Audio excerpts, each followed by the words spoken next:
उनको यह साकार चित्र नहीं है, वह है ही निराकार।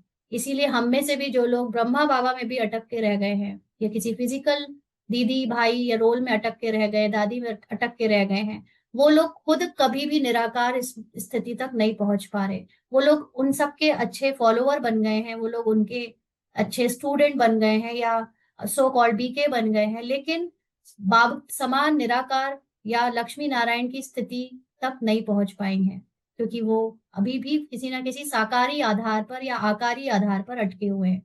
तो ड्रामा में देखो कैसे अच्छा पार्ट रखा हुआ है। बाप पढ़ाए कैसे? अब आपका साइलेंस आपको कैसे पढ़ाए?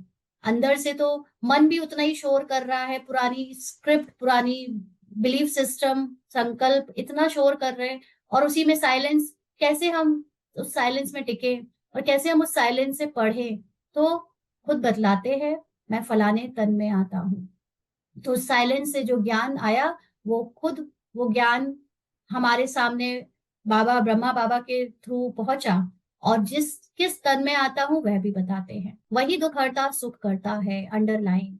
मैं आत्मा जब पुरुषोत्तम उत्तम पुरुष बनकर रोल से डिटैच हो जाती हूँ, तो मैं रोल के दुख को दूर करके मूल आत्मा के सच्चित आनंद स्वरूप की स्मृति से रोल को सुख देने लगती हूँ।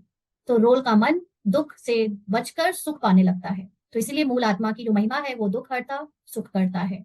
मच्छर आदि की तो महिमा नहीं करेंगे कि वह दुख हरता सुख करता है, ज्ञान का सागर है। नहीं, यह बाप की महिमा है, ये हाईएस्ट चेतना, हाईएस्ट मूल आत्मा की महिमा है।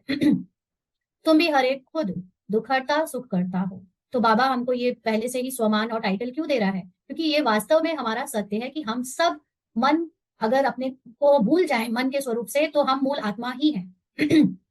तो हम मूल आत्मा वास्तव में खुद ही दुख हरता सुख करता है, क्योंकि उस बाप के बच्चे हो ना। तो ये मन बच्चा है उस मूल आत्मा का, लेकिन अगर मन अपने को भूल जाए तो वो बाप ही है ना। तो वो बाप तो है ही दुख हरता सुख करता।